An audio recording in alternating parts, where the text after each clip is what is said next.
Goeiedag, Ben van Crossbediening. Ek gesels vandag met jou oor intieme afhanklikheid. Nou, ons gaan 'n bietjie praat oor koning Hizkia, en vir jou verwysing kan jy gerus 2 Konings 18 en 19 gaan deurlees.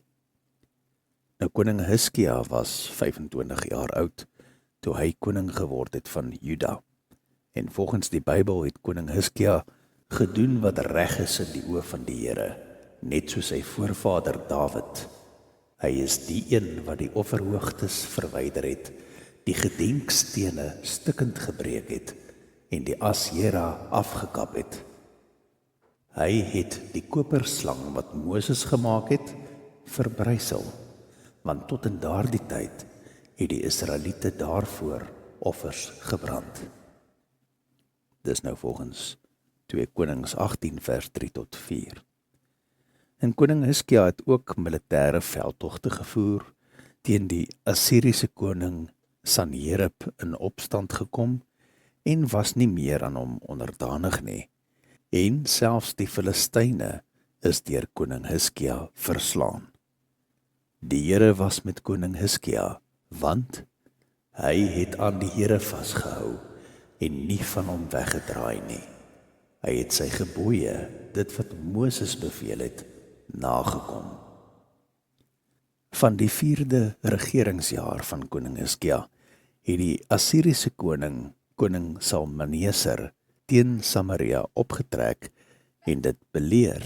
En na 3 jaar het hierdie Assiriese koning die streek van Samaria ingeneem en die Israeliete in ballingskap weggevoer, omdat hulle nie geluister het na die stem van die Here hulle God nie. Nou, teen die 14de jaar van koning Hizkia, wat die koning van Juda was daar 'n nuwe koning oor die Assiriërs. Hierdie koning was koning Sanherib, en hy was 'n kragtige heerser van die Assiriërs, van die jaar 705 tot die jaar 681 voor Christus. Hy was self ook bekend vir sy massiewe militêre veldtogte en verowerings, veral rondom die Babyloniese ryk. Hy het die indrukwekkende stad Babylonië heeltemal verwoes in die jaar 689 voor Christus. Hy het ook Nineve herbou as sy hoofstad. Koning Sanherib was bekend as een van die magtigste konings in die geskiedenis van die Assiriese ryk. Sy reputasie het hom beslis vooruitgeloop. Nou, volgens historiese rekords binne en van buite die Hebreëse Bybel, speel die volgende gebeure af in die jaar 701 voor Christus. Ons stel die geskiedkundige gebeure op by 2 Konings 18 vers 13, wat lees: In die 14de regeringsjaar van koning Hizkia het Sanherib, die koning van Assirië, opgetrek teen al die stede van Juda en hulle verower. Hizkia, koning van Juda, het toe vir die koning van Assirië by Lagas laat weet: Ek het verkeerd opgetree, draai van my af weg, wat u my oplê, sal ek dra. Die koning van Assirië het toe vir Hizkia, koning van Juda, 300 kikar silwer en 30 kikar goud geëis. 1 kikar is ongeveer 59 kilogram. Dus was die losprys wat geëis was, gelyk aan 17,7 ton silwer en 1,77 ton goud.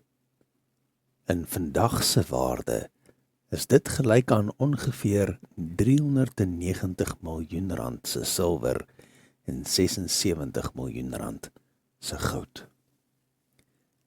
In hierdie saak het koning Hizkia wel nou verkeerd opgetree, want terwille daarvan dat hierdie intimiderende koning Sanherib nie Juda aanval nie, het koning Hizkia al die silwer oorhandig wat in die huis van die Here en in die skatkamers van die koninklike paleis te vind was.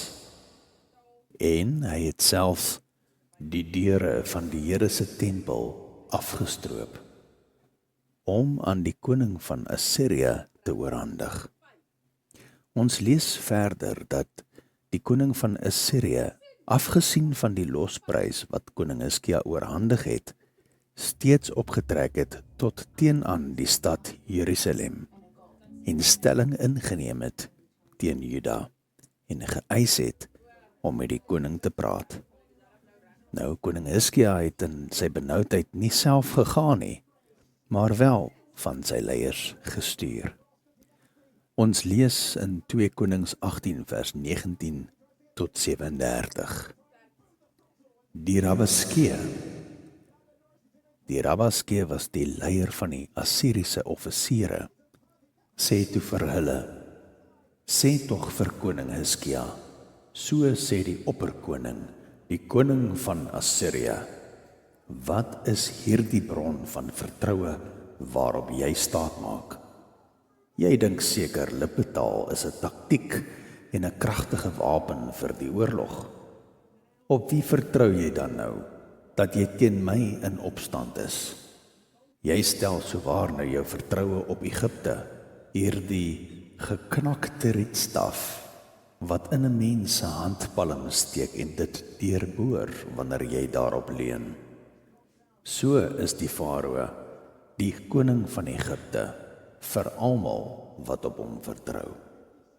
En as julle vir my sou sê, op die Here ons God vertrou ons, is hy dan nie die een wie se offerhoogtes en altare Hizkia verwyder het, toe hy vir Juda en Jerusalem gesê het, voor hierdie altaar in Jerusalem moet julle aanbidding buig nie? Daarom gaan gerus met my weddenskap aan met my Heer, die koning van Assirië. Ek sal jou 2000 perde gee, as jy in staat is om ruiters vir hulle te voorsien. Hoe sal jy net een streeksgeweneer kan terugdryf, een van die onbelangrikste dienaars van my Heer, wanneer jy jou vertroue stel op Egipte vir 'n stryd waar mag en perde? Daarom het my Heer gesê, het ek sonder die Here se medewete teen hierdie land opgetrek om dit te verwoes?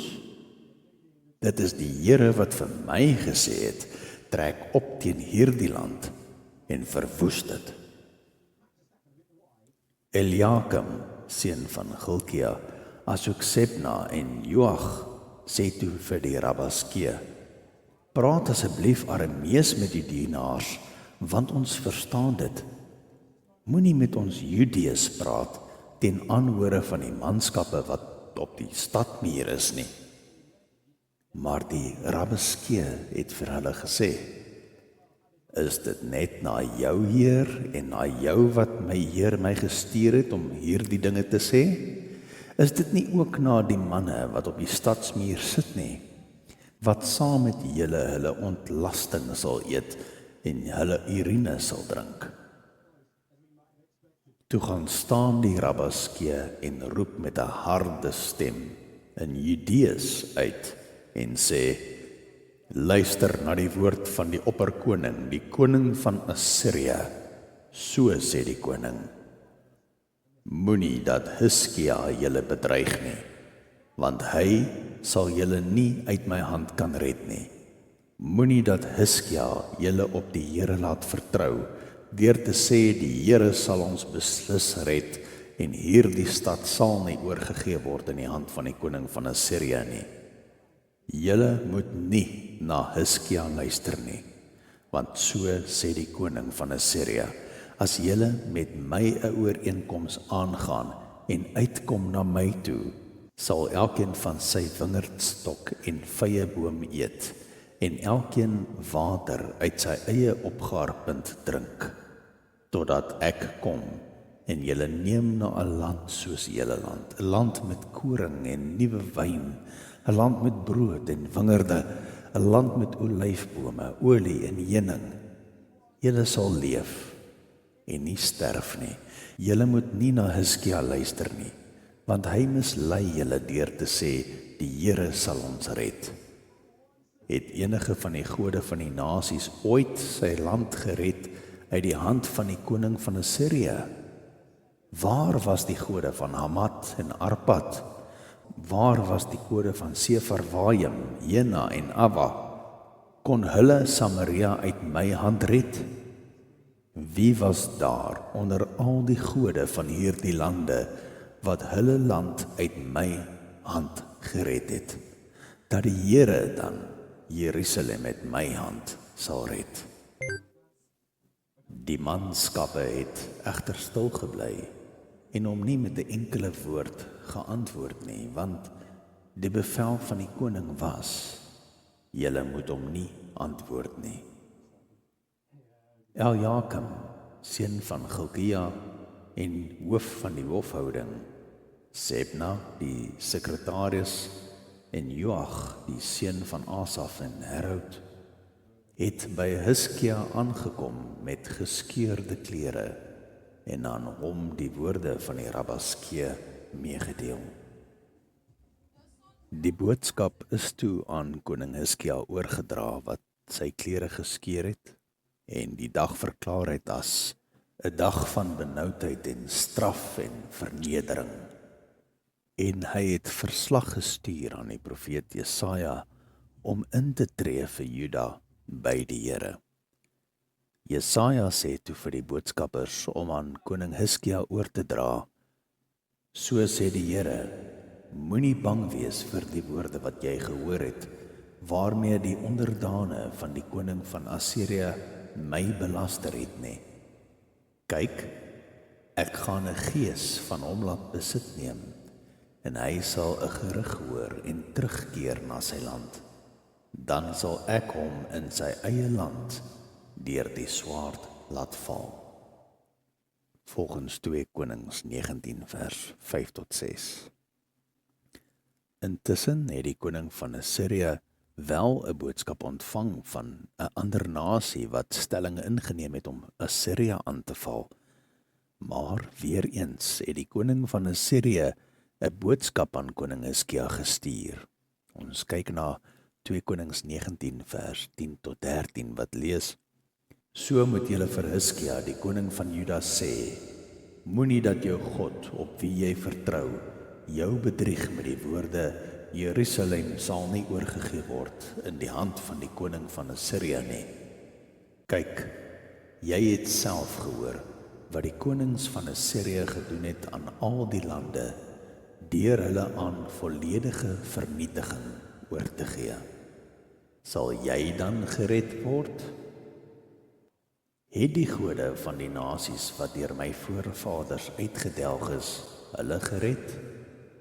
Gosan, Haran, Resef en die mense van Eden wat in Telassar was? Waar is die koning van Hamat, die koning van Arpad, die koning van Lair, Sefarvaim, Jena en Ava? En hier wil ek kom by die lesse uit hierdie skrifgedeelte. Dit gebeur soms dat jy alles in jou vermoë doen om te doen wat reg is in die oë van die Here, maar dat die lewe jou dreig met dinge wat jou wil platslaan. En dit voel asof jou situasie jou van die aarde af gaan vee. Skielik is daar groot moeilikheid in jou verhoudings, jou gesondheid of jou finansies, dalk jou werk. En die drukking is besonders groot, want daar is ander wat van jou afhanklik is en jy weet nie waarheen om te gaan nie. Jy maak desperaat planne en spandeer tyd en geld om die probleme op te los, sonder om dit aan die Here voor te lê. Maar die situasie vererger net elke dag, sodat jy voel daar is geen uitkoms meer nie. Dit wil vir my voorkom of koning Hiskia homself in hierdie posisie gevind het, want hy het alles probeer om konflik met hierdie intimiderende koning te vermy, maar die probleem het net aanhou om te groei en hom sielkundig af te takel. Hy het gaan raad vra by die profeet Jesaja om vir hom voor die Here in te tree, en alhoewel hy bemoediging gekry het by Jesaja, word hy steeds bedreig en hy bly benoud. Die vraag word arrogant deur die vyand gevra: waar is hierdie God van jou wat jy in glo? En vriende, wat volgende gebeur is 'n groot les vir elkeen van ons. Ek lees verder in 2 Konings 19 van vers 14 tot 20. Nadat Hiskia die briewe uit die hand van die boodskappers ontvang het en dit gelees het, het hy opgestaan na die huis van die Here. Hiskia het dit daar voor die Here oopgesprei. Hiskia het toe voor die Here gebid en gesê: Here, God van Israel wat bo die Gerubs troon, U alleen is God oor al die koninkryke van die aarde. U het die hemel en die aarde gemaak. Draai U oor na my, Here, en luister.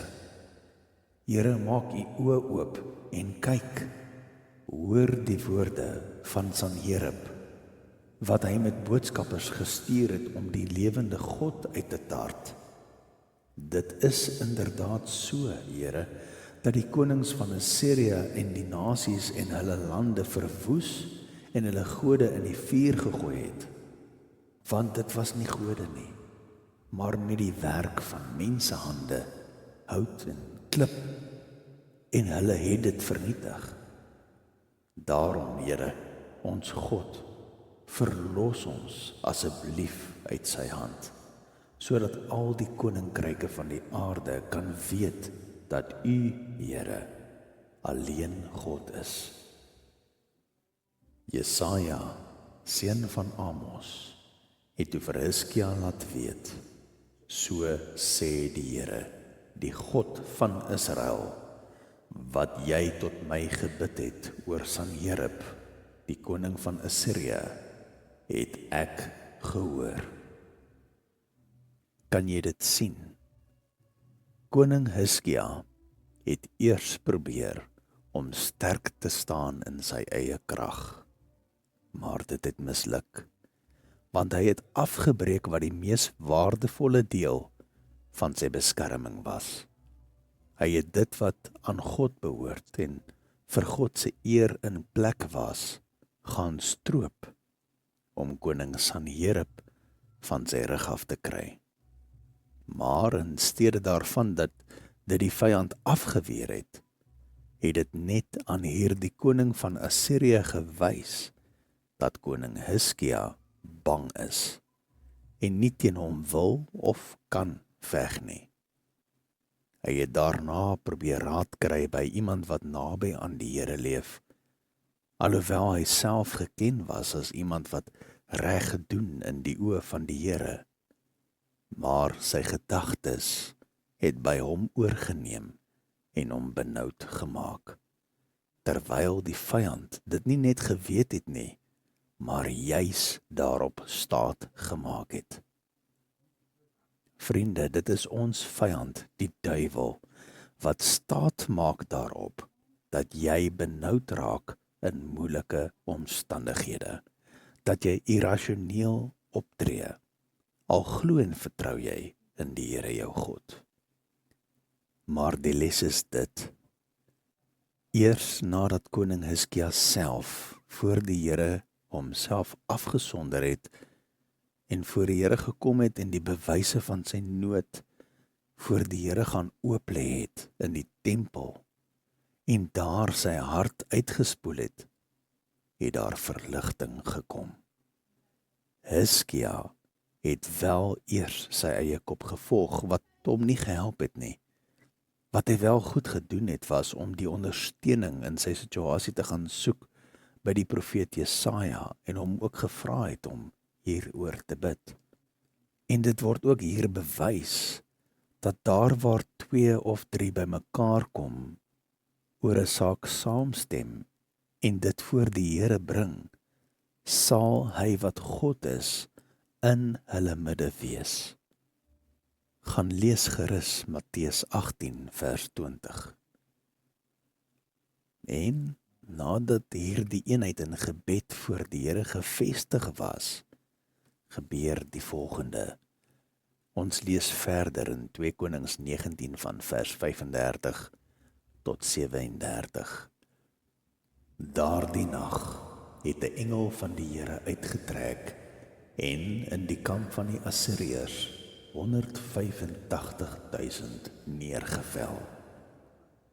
Toe die mense van Jerusalem vroeg die oggend opstaan, was hulle morsdood, almal lyke. Daarop het Sanherib, die koning van Assirië, kamp opgebreek, weggetrek en teruggegaan. Hy het in Ninive gebly. En toe, terwyl hy besig was om in aanbidding te kniel in die tempel van Nisrok, sy god, het sy seuns Adramelech en Sareser hom met die swaard neergevel.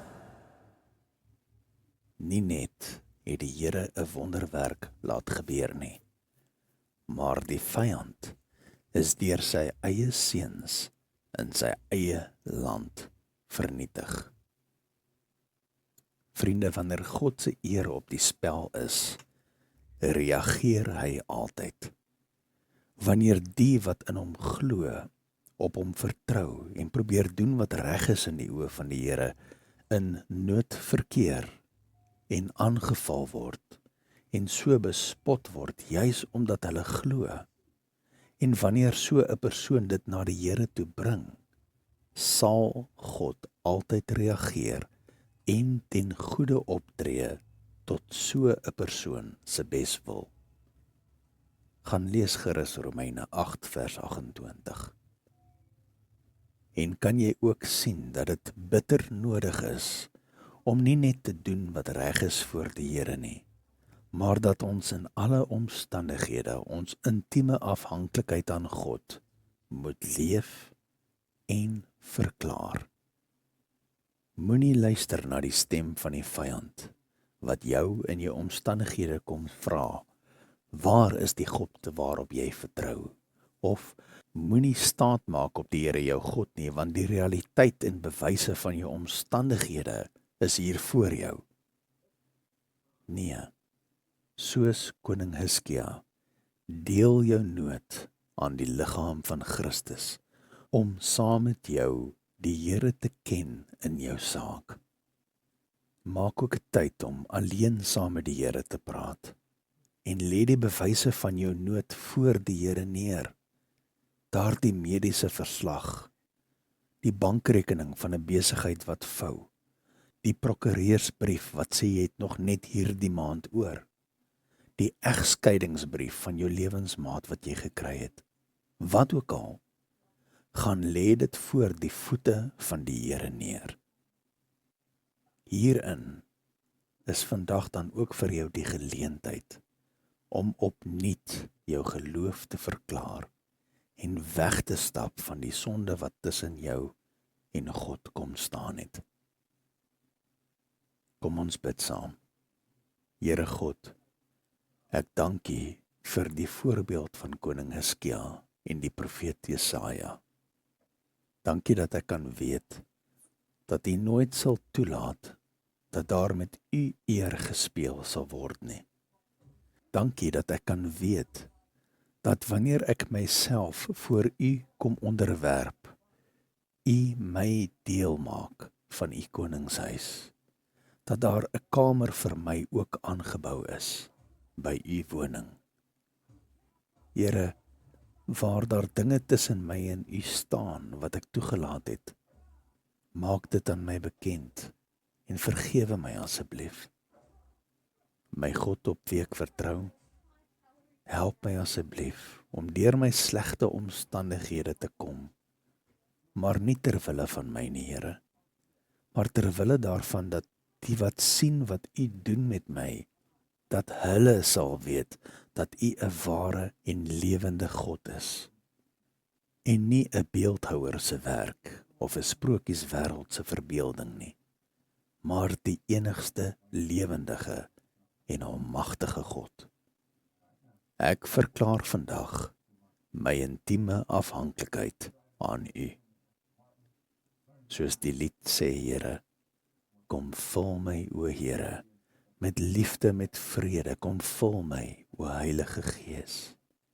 Kom lei my en leer my, besit my, beheer my, gebruik my, o Heilige Gees. Here, leer my deur U woord en Gees en help my om te doen wat reg is in U oë, want dit is net deur U krag wat ek hierdie vermoë kan hê. En ek vra al hierdie dinge, Here, in die heilige naam van Jesus Christus alleen. Amen.